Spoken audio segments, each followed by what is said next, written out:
Washed Up Sports Podcast. Washed Up Sports Podcast. Washed Up Sports Podcast. What's going on? What's going on? What's going on? What's going on? What's going on? What's going on? What's going on? What's going on? What's going on, guys? What's going on, guys? Welcome back to a Washed Up Sports Podcast. This is episode 41. My name is Evan Klein, and I'm glad to be joined alongside my co-host, Max Lindley. What's going on, people? Glad to be back. We got a new episode. Banger guest. Really nice interview. Like, you guys talked about some great stuff. Appreciate it. I enjoyed listening to this one. I enjoy listening to most of them, but this one specifically. Thanks. Was very good. I'd like to really quick. I just like to welcome you back. I appreciate it. After last week, it's good to have you back where you belong. Yeah, thank you. I appreciate it. I said I would be back for the Chris Sale episode. That's where we are. Chris Sale, 41. Pretty crazy. Actually whipping up a little video to celebrate 41. I don't know why 41 we chose to celebrate, but that's what I did. It's so like a little it's an appetizer for 50. I guess. Yeah. You know, appetizer. Yeah. It's an appetizer. You know, we're an authentic sports commentary from the perspective of two washed up athletes. Let's dive into this week's episode 41. We're going to start off with what else? The NFL. The best sport on earth. That's Max's opinion right there. But, of course it's my opinion. Yes, I know football is definitely your favorite, but I just, some really, fun games to break down this past week. You got the Titans, almost starting off 0-2, but they hold on against Seattle in OT to win on a game-winning field goal. That was a crazy game, man. Yeah. I wasn't really expecting that to go down the way it did. I thought Seattle would clean up in regulation. Yeah, Randy Bullock with a clutch kick there. Derrick Henry. Yeah, what a game for Henry. People were panicking a little after week 1, but the king will be the king. King's back. Back. I think definitely not much room for concern there, in my opinion. I think Titans are going to be fine because they just took down a really, really good football team in the Seattle Seahawks. Yeah, they definitely did. I mean, Lockett looked great.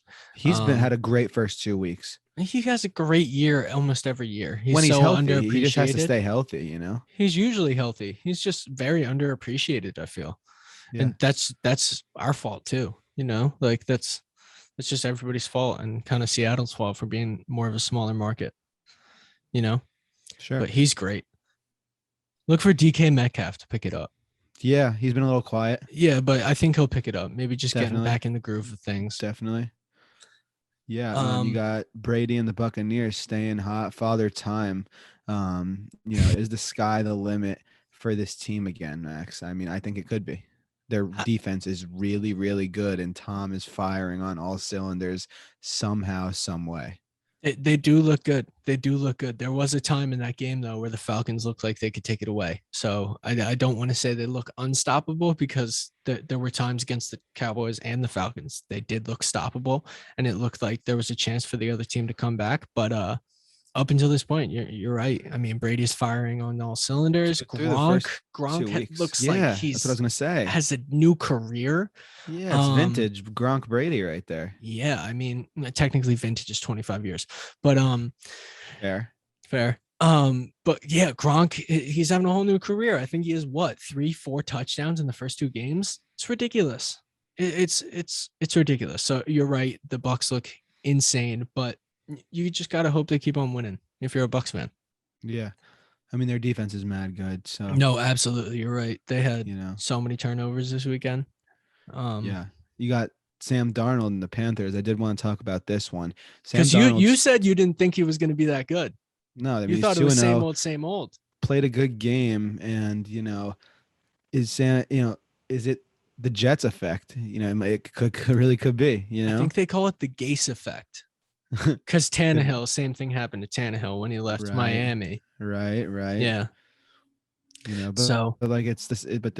could be a mix of, Gase effect mixed with the Jets is definitely not the best place to be for a quarterback. No. But he's in a better place now, Carolina. He's got a star running back. He's got some good receivers. He's got Robbie Anderson again. DJ Moore. he was absolutely throwing some dimes the first 2 weeks. I mean, he looked good against the Jets. I think he looked even better against the Saints. And Christian McCaffrey's there. He's got his back now. I mean, he had Lev Bell in New York. Nothing against Lev Bell, but that wasn't really working. That wasn't working. He wasn't Steelers Lev Bell. No, and it wasn't the situation. You know? Absolutely. So, keep an eye out on Darnold and the Panthers to see what they're doing. I just think that's an interesting story considering, a lot of people, including me, counted Darnold out out of his career. Honestly, I thought he was just, a bust by this point, but, kind of seeing a new look over in Carolina. So I'm going to stay tuned on that and follow that along for sure. I have one thing. We didn't write this down, but I would love to touch on it just to be a homer for a sec. This Patriots defense is scary. I've said it before and I've said it again. Good. JC Jackson, insane. Might lead the league in turnovers again this year. So I believe it's in the past 2 or 3 seasons. Nobody has more interceptions than him.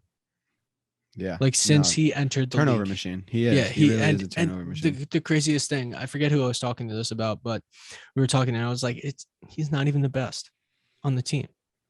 Like he's not even the best defensive back on the team. And that's what's scary. I think you get Stephon Gilmore coming back halfway through the season. Yeah, that's gonna be very, very big. That's gonna be helpful. And you got the linebackers playing well. Yeah. When it all comes together like that, granted, they're playing the Jets.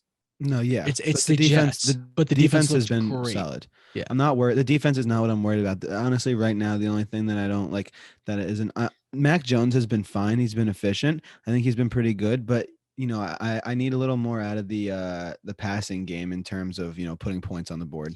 Yeah, absolutely. We need more touchdowns. He's got 2 touchdowns in the first 2 weeks. The run game looks good, but I just need some touchdown passes mixed in there. And then the run game looks great. Yeah. So. That Damian Harris run the other day was beast mode-ish. Yeah.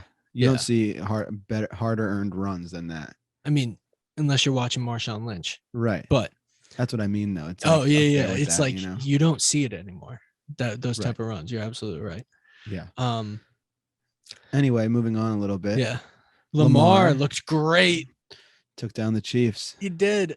Finally, very, very exciting for him. I tweeted from the Washed Up account early in that game. He turned the ball over early, and it was like between his 2 fumbles and then the interception there, it looked like his turnovers were about to, is this going to be a theme? What's it going to be? But he really cleaned everything up the rest of that game. Defense played great.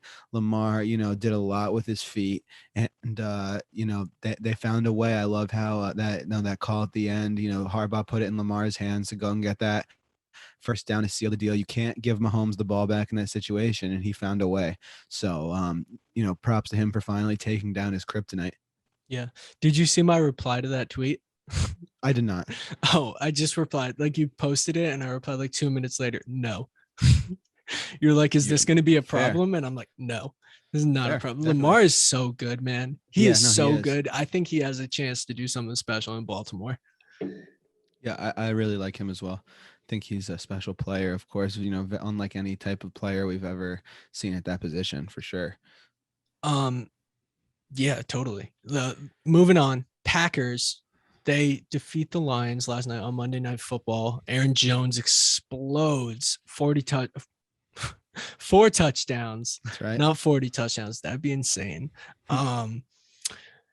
Packers struggled in the first half. It was tied up at a certain point, but they figured it out and kind of had an eruption in the second half, as Evan said to me earlier. So it was a good game. The one thing I wanted to hear your thoughts about, have you been watching Eli and Peyton? Dude, they're awesome. I'm not watching anything else on awesome. Monday night this year. Me too. Like, it was great. They had McAfee on last night too. I love the guests that pop in and everything. It's a whole nother dimension. Gronk was hilarious. Yeah, it's great for sure. It's great. I just wanted to get your thoughts on that. Yeah, I'm all for it. All for it. Absolutely. Yeah. You ready for pick'em, buddy? I'm ready.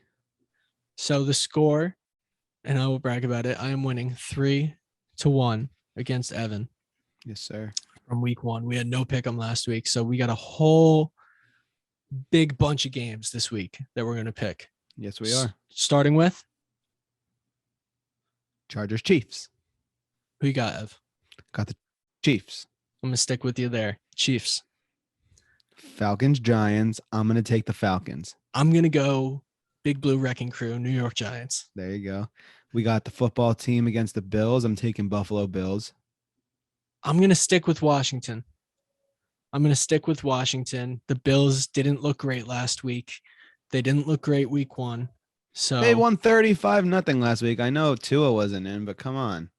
I don't know, man. It looked Josh great. Allen didn't look great. 35-0. Give me a break. Okay. How much more can you ask for? 50-0. Come on now. I'm kidding. Against I'm kidding. I want to know Miami team. That was the team that beat us. No, I know. I'm not really impressed with what I've seen from the Bills so far this year. They're a great team. Don't get me wrong. And I think they're going to figure it out. They're 100% going to figure it out. And I think they're likely going to be front runners for the AFC East team, though. You want to see them beat a good team. And I think Washington is a good team. They just have to get that. Like, that defense was expected to be so good coming into this year, and I was hyping them up so much. And so far, they have just kind of disappointed. Yeah. On a personal note with that game, Jarrett Patterson returned I'm switching my pick. I just talked myself out of that Washington pick with their defense. I'm taking the Bills. Fair enough. I was gonna say, because I do like Washington, but they also have some things to figure out. Yeah, I'm gonna hate myself. The Washington football team. Washington is not gonna win this game. Okay. I said, and J-Pat. Yeah, coming back home. That's awesome. Yeah. Are you going? On a personal note, I will not be in attendance. Bills games are really expensive. I'm sure they're like a good team. So they're probably like Patriots games now. Yeah, it's very tough. So I went to a preseason game this year. I think I'm gonna try to go to like the Bills Colts game down the road. That's like a cheaper one. Yeah. So I'm gonna look into that. But moving on, we got Saints Pats. I'm going Pats. Pats, baby, Homer all the way. Buccaneers Rams. I got Buccaneers. I got the Rams. I think this is going to be such a sick matchup, though. Tom Brady versus Matt Stafford. Stafford's been awesome, man. He's impressed me a lot. Absolutely. Yeah, he's been awesome. Nice 2-0 start for him, now with a respectable team. So you were saying Lamar's kryptonite was the Chiefs, while Aaron Rodgers' kryptonite is the 49ers, and they're facing off on Sunday Night Football. So who do you think is going to win that game?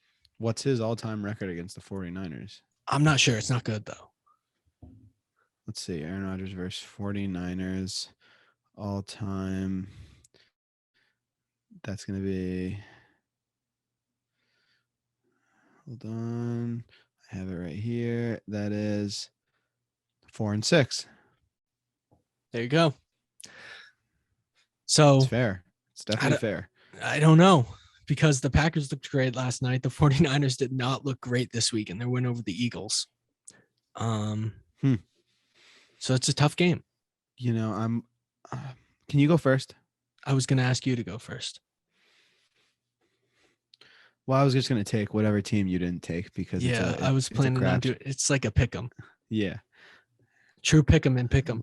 I'll go with the Packers. I'll go with the Packers. I'll take the Niners then. Okay. I think Rodgers is going to get some vengeance. Yeah, I think the Packers might win that, but I'm not sure, so it's close. Panthers Texans, the Thursday night game. I'm definitely taking the Panthers because David Mills is his name, I think. Davis Mills. Mills. Yeah, starting Rookie. with the Tyrod is injured, unfortunately. So definitely got the Panthers there against those Texans. Yeah, I'm gonna go with the Panthers too. I just figured we'd talk about it because it's. Yeah. I just figured we'd talk about it because it's tonight for our listeners.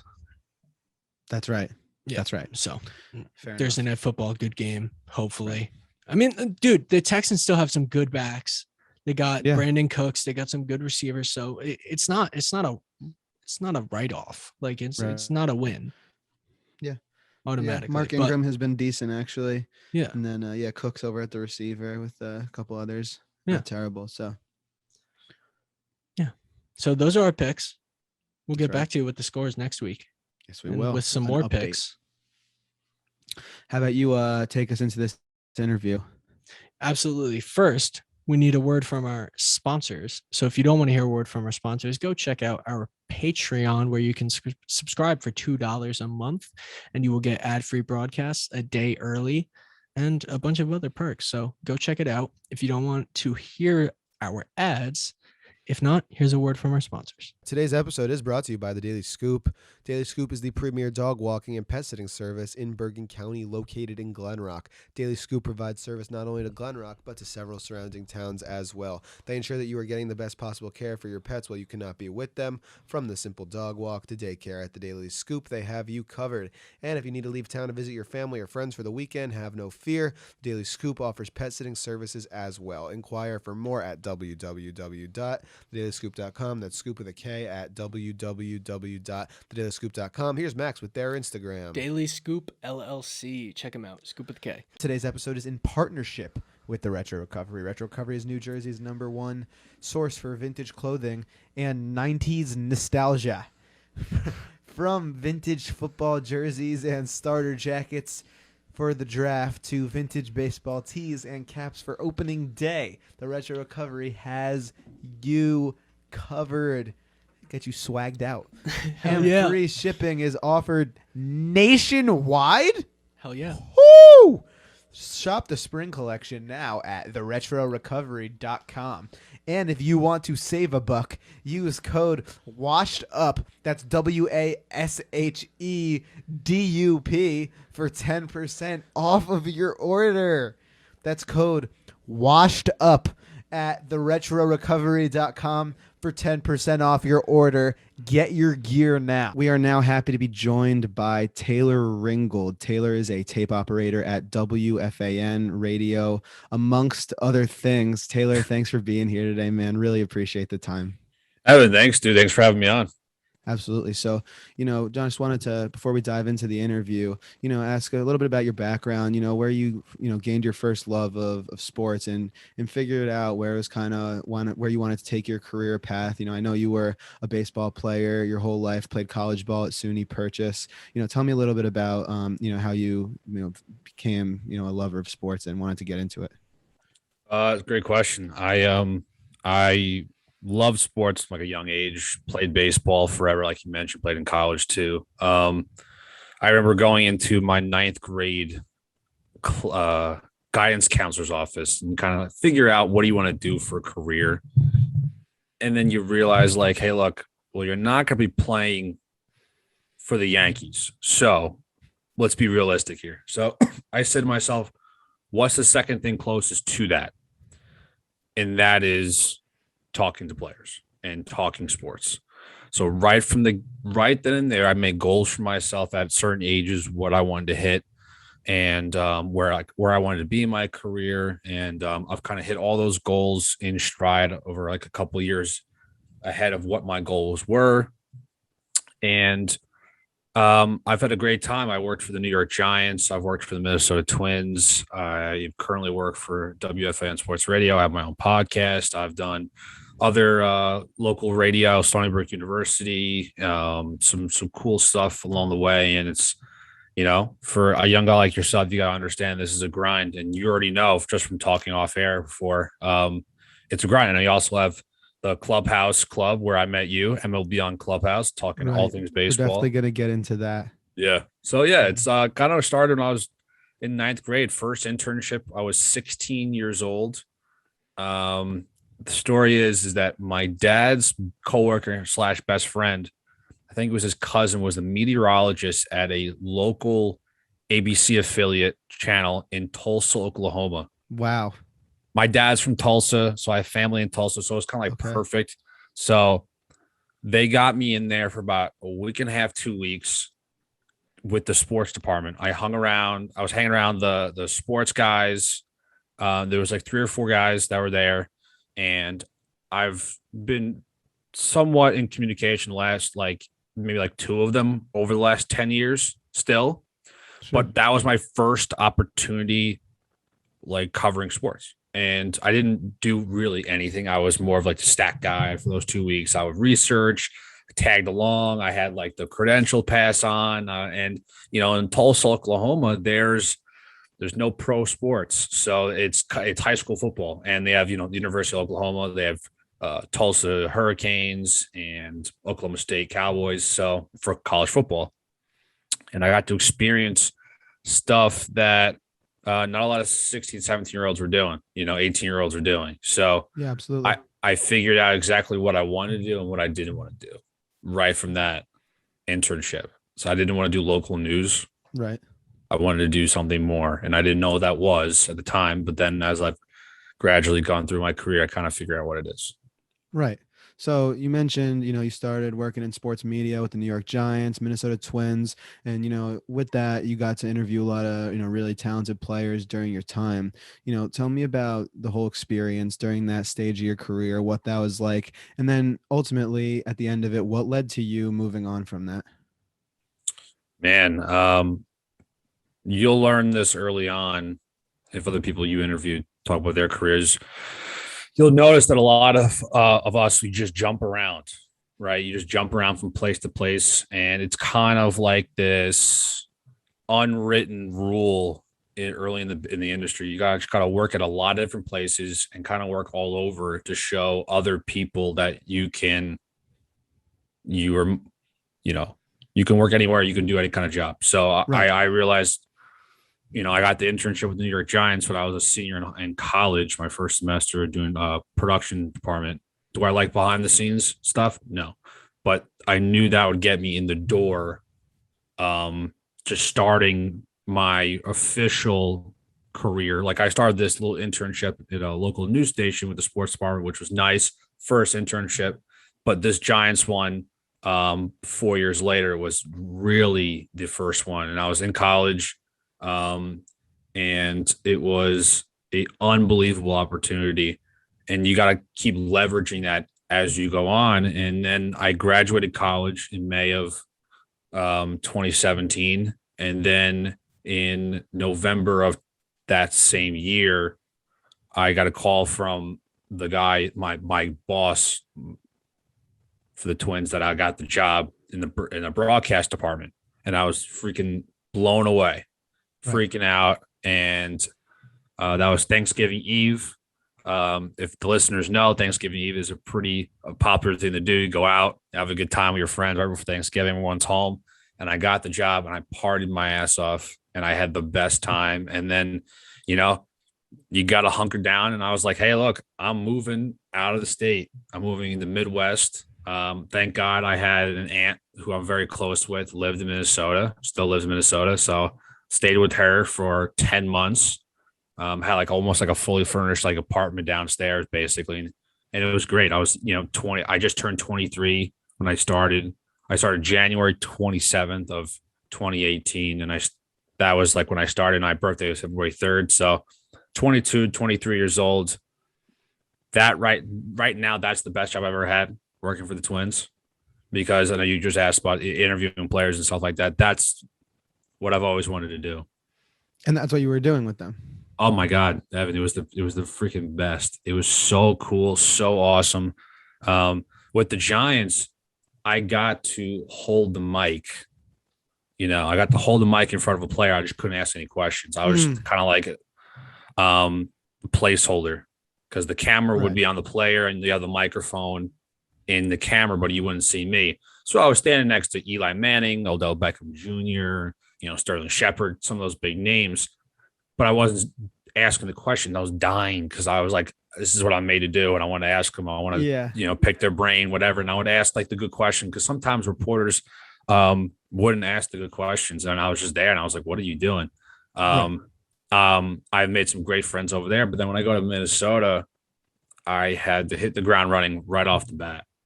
And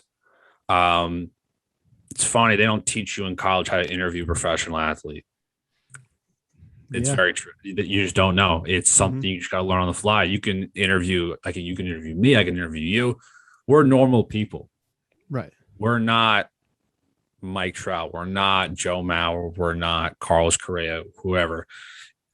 Those are people I got to talk to. And I remember my first, hear a funny story. This is my first time interviewing an opposing team. So I remember it was like the first week of the season.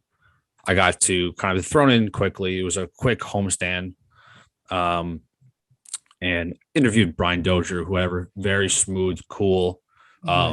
Nerves kind of were like away, whatever. And I think that was like pregame. And then I think post the next couple series or a series after, right after, I'm trying to remember, it was such a long time ago, but I remember like the first homestand, Houston Astros come to town. They are right off of a World Series championship. We know they cheated, but we don't know at the time. So they're exciting. It's exciting for Twins fans, exciting for us employees, excited for guys like me who had to interview. And you gotta understand, like, I'm 23, I'm a young guy. I'm going into either clubhouse. I'm going into the reporters are all veteran reporters, and you kind of stand out like a sore thumb being this young guy. So I remember I had a story I needed to do. If you remember that year, the Twins and the Indians played in Puerto Rico. Okay. I don't know if you're Jose Barrios and Carlos Correa played each other in high school down in Puerto Rico. And I wanted to get Carlos Correa's view on what this means for Jose pitching in Puerto Rico and their friends, whatever, and get that kind of insight. Right.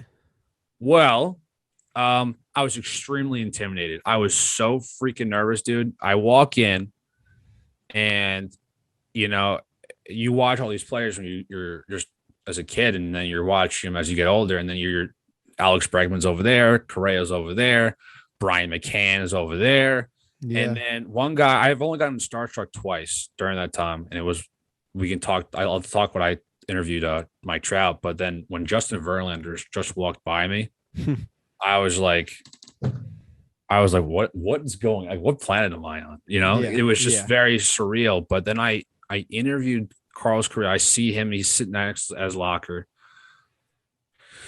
Oh, God, it's like so annoying to say the story. So I had a microphone that had a recording device inside of it with an SD card. It's one of the cooler microphones ever. It's like $800. It's awesome. Yeah.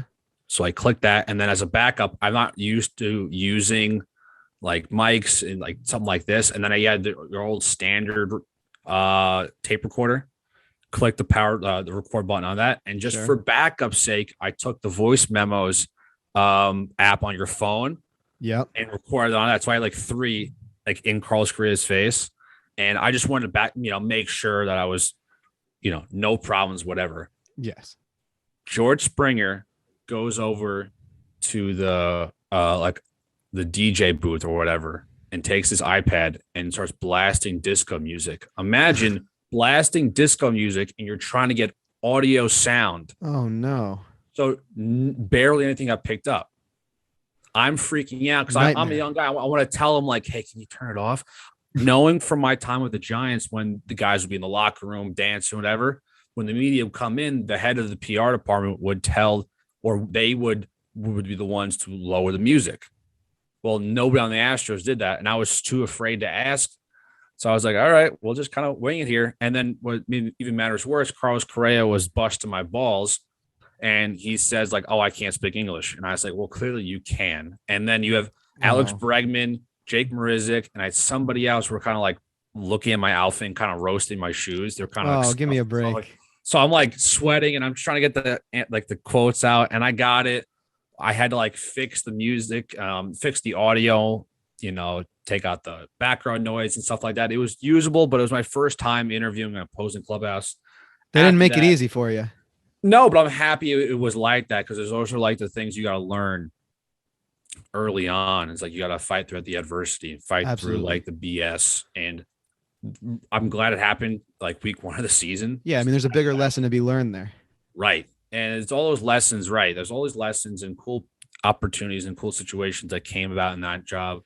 But yeah, I got to interview some really cool people like Trout and Matt Olson. The stars of today. Yeah, Michael Brantley and Aaron Hicks. I got to see Aaron Judge. Didn't get to talk to him, but I got to see him. He is a massive human being in front of you, and like, it was like almost I could touch him, but of course, I wouldn't touch him. That's awesome. Yeah, that's awesome. Yeah, I saw it. That's pretty crazy you say that, because I went to one time like Judge was on a minor league, rehab assignment at AAA, Right. and I went to the game. One of my friends has like season tickets to the Rail Riders, the AAA Yankees. Mhm. So we went, and you see this guy walk by, and he literally is just like a steed walking by, running the bases. Like it's just he is a freak of nature. It has a weird feeling when you see them in person, right? Right, because you see him on TV all this time, and then you're like, wow, it's really them, the guy Right. that I watch every single day. Exactly. Yep. So especially for you, like when you were interviewing players consistently, to like put like for that to be in front of you at that point in time, that's how I've always felt when I go to like a game and I actually see the players. It's just like to be standing right next to them. It's so cool. Yeah, there was it grew, it went away, that way of thinking, like, oh my God, I used to watch him on TV. Now right, it's you like get right in used front. to it, of course. Right, you got used to it. I got used to it pretty quickly because I was in the Twins clubhouse every single day, and you see the same guys over and over again. Buxton, Kepler, Eduardo Escobar, and Mauer, and Mitch Garver, all those guys, and you'd see them every single day, and you kind of develop a relationship, which was great. But for the opposing clubhouse, you see them maybe once a series, and that's 3-game series, or twice. So you got to go, you're not going in with a developed relationship already.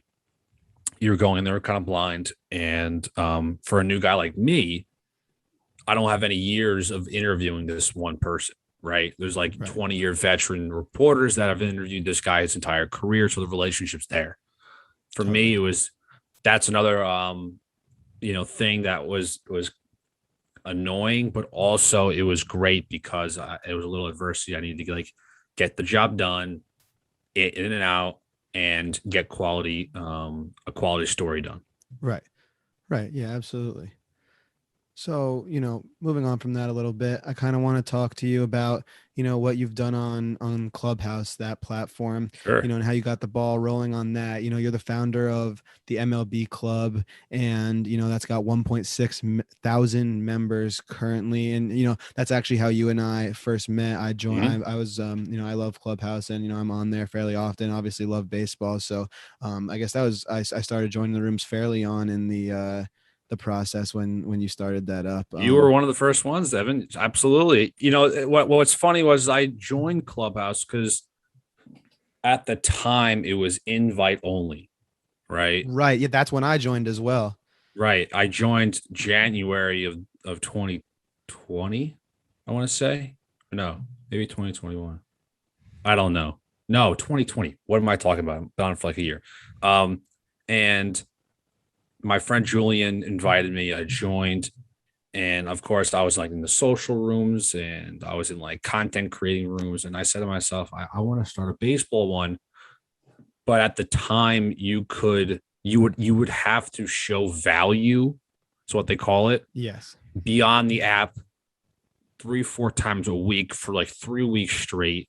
You apply for a club, and then they review the process you've been put in. Like they see how much time you've been on it, and what the club is and what it's going to be about.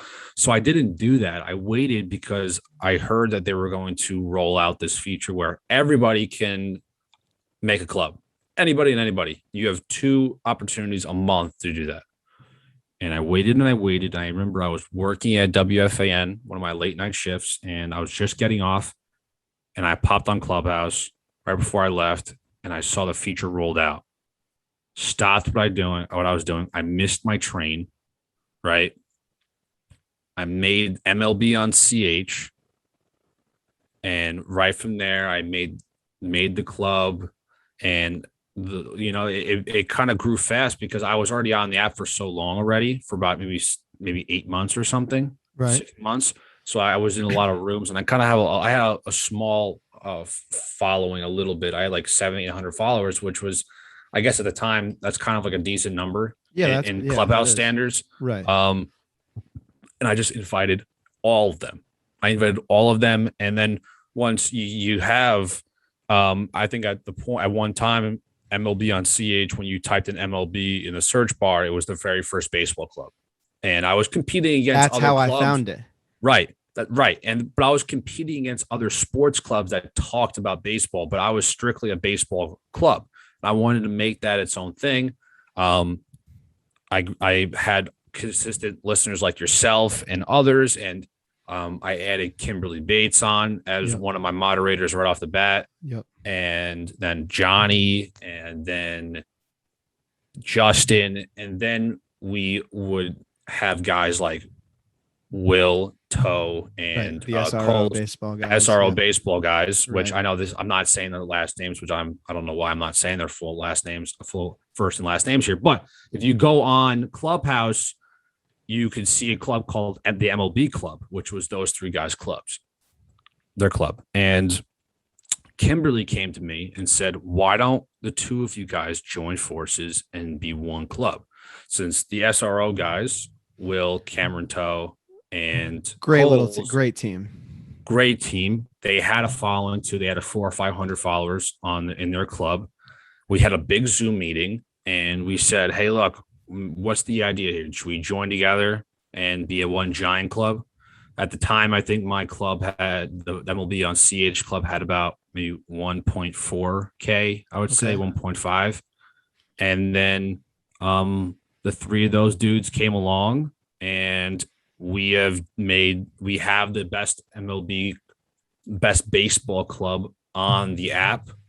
Nobody talks more baseball hands down than us. Hands down, right? Shout out. There's nothing like it. You know, there truly is nothing like it. It's an unbelievable community to be a part of. And, you know, you and your team, you guys just kind of, you know, you guys continue to grow and kill it. And it's like, I remember when I first, you know, started, you know, listening to you guys, especially, you know, you at the beginning, you were the only moderator right at the beginning, kind of leading the discussions. And I was like, not only was the content, you know, what I love, because I love baseball and it was great. But like, honestly, like I thought you were relatable. I was like, wow, it's another like Jewish guy who likes baseball talking, you know, on Clubhouses and shit like that. So I was like, so, you know, it was just like from the start, you know, and then, you know, all the other guys who were joining, it was a very like close, I felt like it was a very close knit community right away. And like the discussions we have are just like so insightful, and like, you know, everyone in there just loves the game.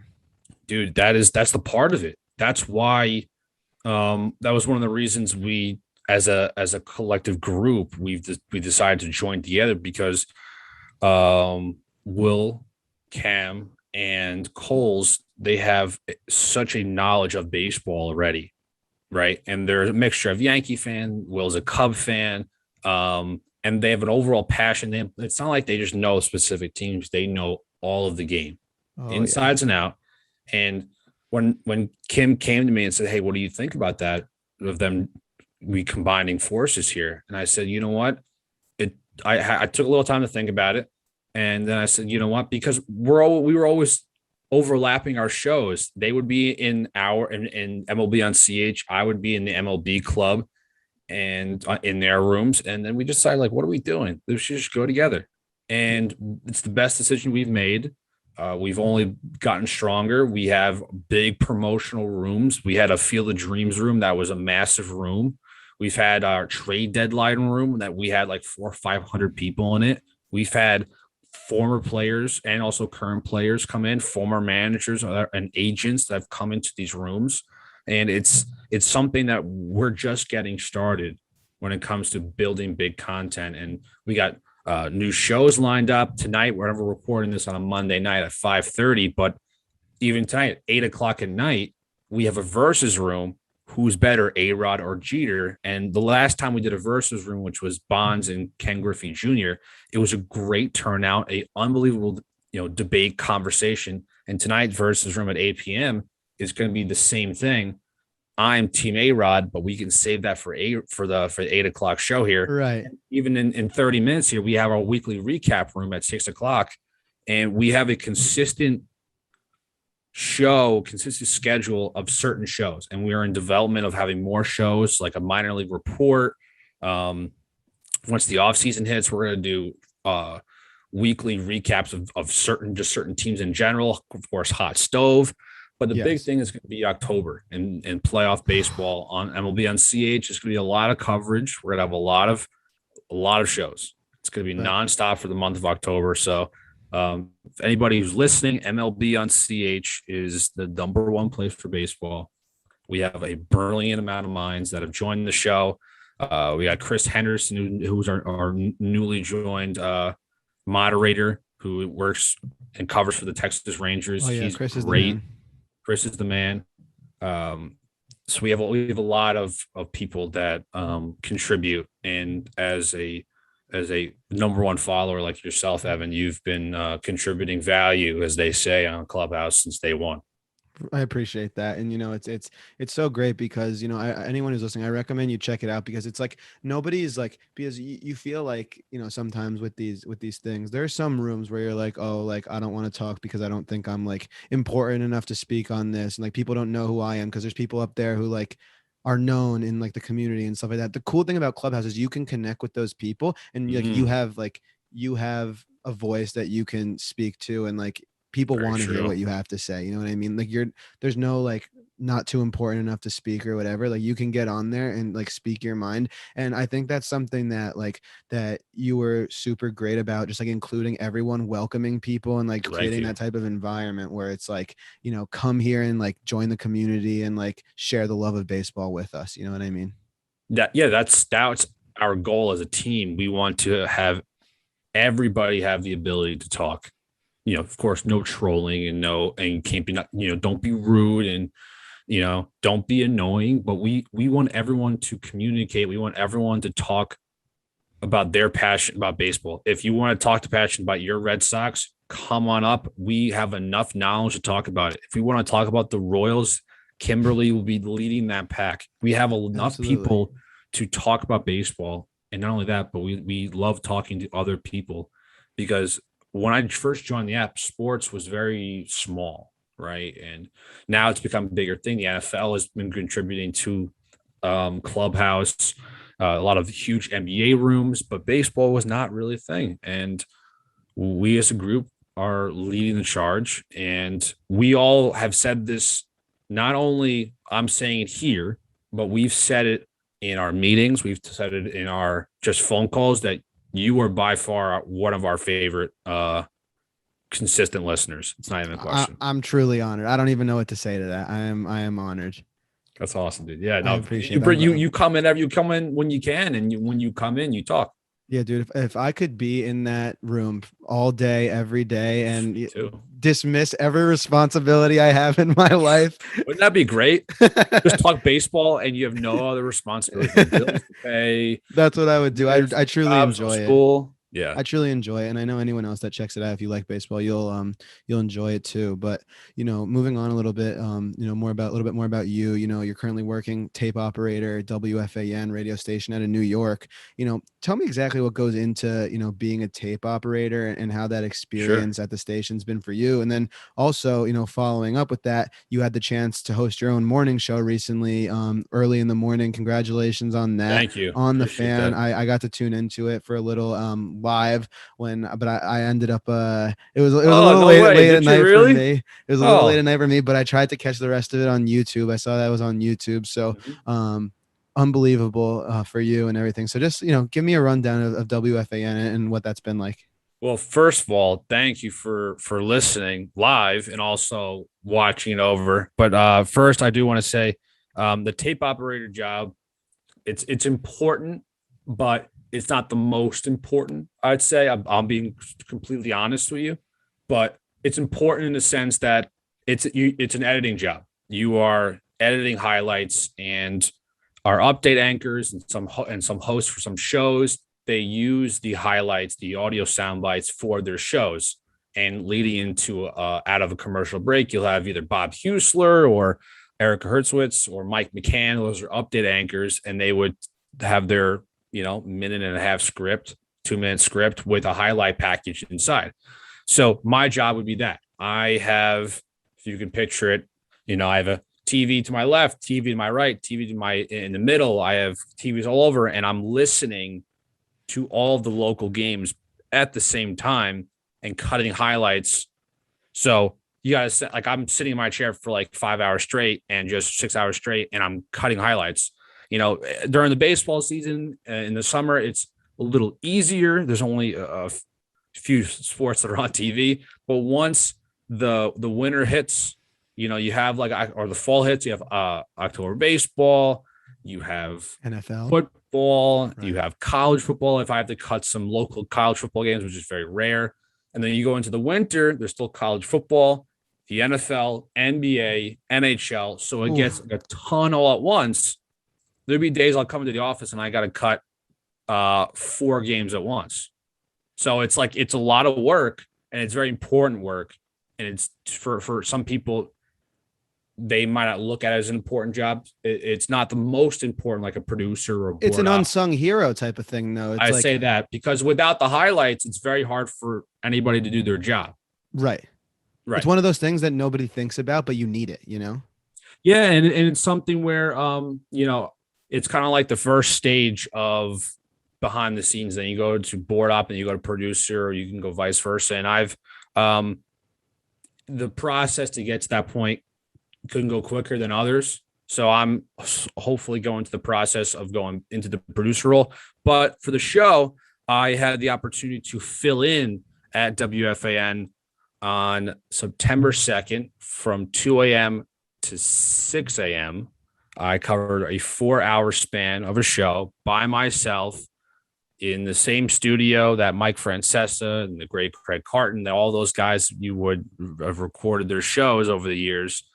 And I sat in the same seat of those guys. So it was pretty cool opportunity. I asked if we can turn the cameras on. I can get some video footage as well, which is something I'm very happy I got the opportunity to have in possession. Totally. It was honestly, it's the biggest moment of my career so far, because as a New Yorker, I've listened to the Fan my whole life. I've listened to either Mike and the Mad Dog, or it was just when Mad Dog left and it was just Francesa, or I listened to Boomer and Cart in the morning, and then it became Boomer and Gio, and then Craig and Evan, and then Moose and Maggie in the midday show. So I've listened to a lot of things, also a little Steve Summers along the way. Sure. But the ability to host a show, and first off, the opportunity was, I was extremely grateful for the opportunity because it doesn't happen often. And a lot of the guys, of course, we go on vacation, but we have a new boss. He wanted us to, he wanted to see some of the guys around the office, people that have wanted a shot to maybe get one. And if this could be my only shot, then so be it. I had a great time doing it. Hopefully in the near future, I might get another shot or two. But for everyone at home, hosting a show at the Fan doesn't happen too often for a guy who's 26 years old. It takes usually what you do is you go outside of the New York area, the East Coast area, you go somewhere in the Midwest or the West Coast, and you do radio for a long time over there. And then you might have an opportunity to come to WFAN and host, maybe, if you're lucky. So I'm going to be working there 3 years in October, and hosted a show at the Fan. Was freaking cool. I did a pre-recorded interview the day before with Aziz Ojulari, who is the New York Giants second-round pick out of University of Georgia. He's a outside linebacker, big kid. And had some callers, got some praise from some people around the office. So it was a lot of fun. Unbelievable. That's awesome. And, I'm glad to see, a big moment for you like that. And, it sounds like you're doing some great work over at WFAN, wrapping things up. One question we ask a lot of our guests on the Washed Up Sports podcast is, if you were to give, a younger version of yourself or a kid who wants to be in a position that you are in, or were in, like a position of interviewing players and then working at a, New York sports radio station, what would you tell them? It's funny. I told myself this when I was young. If you want it bad enough, you have to put the work in. And I'll tell my younger self that when you're asking me a question, I would say to my younger self, keep grinding. And what I tell a lot of young people in the industry, and let's be quite honest, I'm still very young. I'm 26, but younger college kids or even kids that are in high school trying to think about maybe doing this, have the ability to know how to do everything. And what I mean by that is know how to write, know how to produce, if it's video or audio, know how to shoot a show, or to use a video camera or to shoot something, know how to direct, and you have all those, and know how to interview and know how to host. You incorporate all that into your craft. It's only going to make your experience going forward a lot better. It made my experience a lot better, and I had a lot more tools at my possession that other people that were going out for the same job as I did. I had the ability to edit audio and edit video when I was with the Twins. Video wasn't a thing I needed to do, but it was audio what I needed to be able to edit my own interview clips. I've interviewed people before. I've worked for a sports team before. It grabbed their attention, and of course, I did pretty good in the interview. But having the rest of that credentials is very important going forward in a young person's career. Knowing how to do everything, and if you want it bad enough, can I curse on this podcast? Please curse. If you want it bad enough, go fucking get it. That's what it is. I love it. And it's something I've really been putting together myself over the years. Absolutely, man. I couldn't agree more. Yeah. As a college kid myself, I'm, doing this obviously, and, trying to do other stuff. So, it definitely, I appreciate. You're putting the work in, dude. You're putting the work in. I'm sure, you and your partner are editing and thinking of topic points, and you're reaching out to guests. And this is stuff I do all the time. During the pandemic, I found a great opportunity. One thing popped up. Zoom was a blessing in disguise in the worst part of our, probably the worst year of our lives, right? Zoom popped up and helped me out where I can book guests, and it was easier because everyone's home. And also, like, nobody really has anything to do since there wasn't a lot of sports conversation happening. So I got to interview some really cool people because, one, I had the tools in front of me, and I also learned the tools, but I also had the ambition, the grind to get it done. I wouldn't have gotten Scott Hansen or Chris Rose or Jared Carabas or Ashley Brewer, Ellie Duncan, all those people. I wouldn't have got it if I didn't put the work in prior and in the moment. Right. If you don't take your chance, you're never gonna know. Exactly. You have to put yourself out. And also risk. Just go out and like it's okay to fail. Right. What's the worst thing that's gonna happen? Somebody's gonna say no to you. Yeah. There's a quote that I actually wrote down on my board here. It says, "Your greatest failure is the beginning of something great." So if you fail at something that you think is your biggest failure in the moment, just imagine what's going to come next.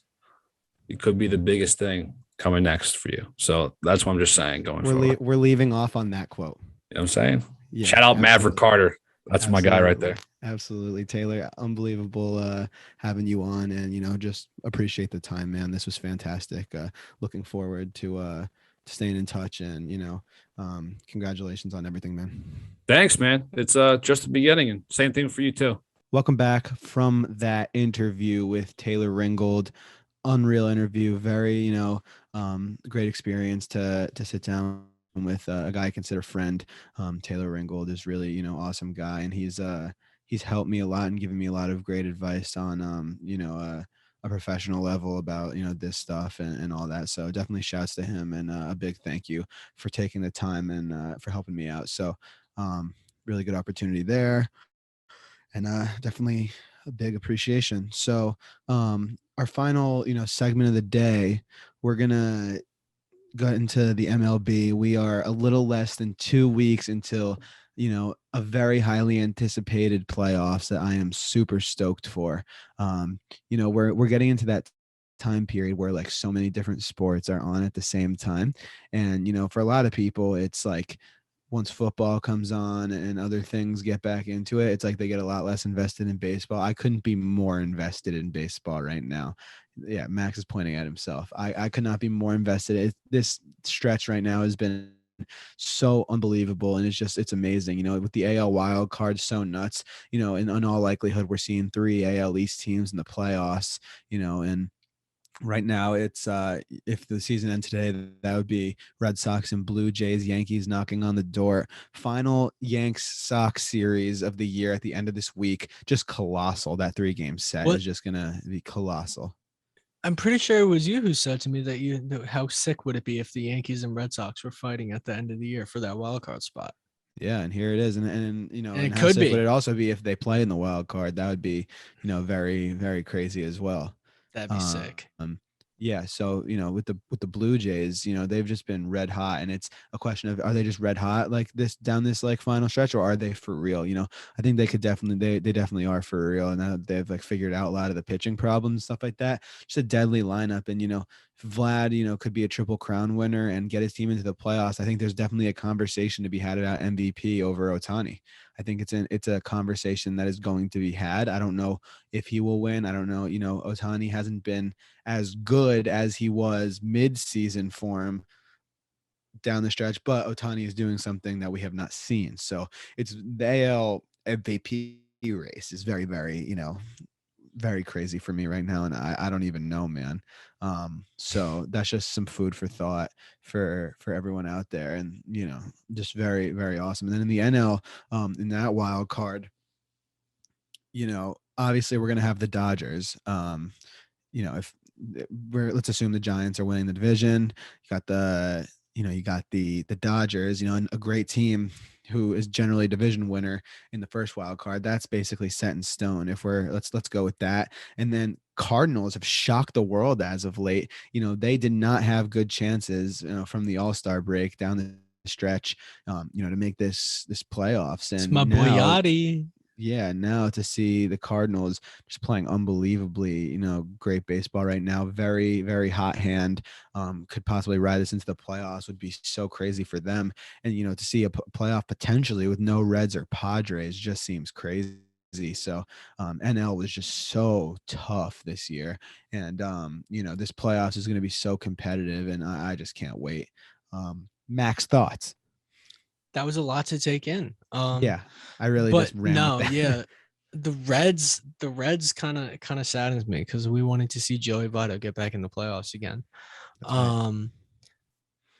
And I think you're saying the NL is really tight. I think the AL is just as tight. Like It is. right now, It right is. now it's becoming that tight. Like you got so many teams fighting for that wild card spot right now. Right, but it's like so crazy to me that like a 92 win team, obviously because the Giants are so good, but like a 92 team win in the Dodgers, you know, a team that like might hit 100 wins, like, or in the is a wild card team, you know what I mean? No, yeah, I get exactly what you mean. It's absolutely wild. It's going to be pandemonium. There's going to be a lot of homers because you know Don Manfred loves his home run balls. He's juicing them for the playoffs. And I mean, I guarantee there will be way less checking for Pine Tar. Dude, I'm interested to see how that progresses into the postseason. Or if other coaches like use it against the other team. They're like, hey, check. Or maybe not less checking, but maybe they'll still do it. They're going to still do it, but maybe more nonchalant. I don't know. We'll see. I don't know. I feel like the Don wouldn't want to see his players in front of their most viewed games getting kicked out. Like fans hate that Donald, shit. yeah, the Don will do whatever makes him money, you know. So yeah, that's why he's the Don. Right. At the end of the day, the Don will Don, you know. The Don's Don. Yeah. So hope you had a Don. Hey, enjoyed the Don podcast. Don podcast. This is Don podcast. It sounds like you're saying darn in a weird accent. The Don podcast. Check out that Don podcast, man. It's fun. All right. You wonderful people. Thank you for listening and watching. Yes. Follow the Instagram, subscribe to the YouTube. Consider subscribing on Patreon for early episodes, ad-free episodes, and exclusive content for a measly $2 a month. Follow us everywhere. Subscribe everywhere. Stick with us. Lots of things, new things, same things on the way. And Tyler's Tailgate Talk tomorrow. You know, new seasons of new sports are upon us. Playoffs are upon us. It's a great time to be talking sports. So, you know, that's 41. It's in the books. We're riding our high horse all the way to episode 50. So, you know, it's great. So we will see you guys next week when I will be probably ahead of Max and pick 'em again. You know, yeah, Max, how's that? You know, I'm 1-1 in our league, but Max is a nice little 0-2 fantasy start. It's okay. Yeah, we'll see what happens. The 2 weeks. Okay, so let me explain what happened. I knew first you'd have 2 to weeks, explain. The first 2 weeks, the first week, Dylan Sarah had a player that had like 40 fucking points, like on Thursday night.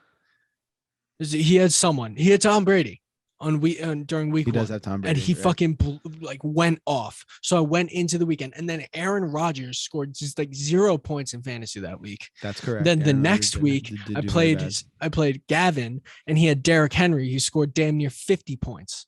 That's correct. And my He did players have, like, had a 47 good ass points. game yesterday. Like I scored a decent amount of points yesterday and still lost. So It's fair. I'm not mad. I'm not mad. You've had a couple unlucky games, but I just wanted to take that. Hey, shot it's at you week very 2. badly. It's week 2. We haven't even had our bye week, baby. Too much time. Yeah, too much time for a comeback. That's right. All right, guys. We will see you next week. Take care. Take care. Peace out. Hey guys, thanks for watching. Be sure to check out the rest of our channel and subscribe. Make sure to follow our Instagram and maybe consider subscribing on Patreon for our bonus content. You can only find it there. I promise it will be well worth it. Thanks.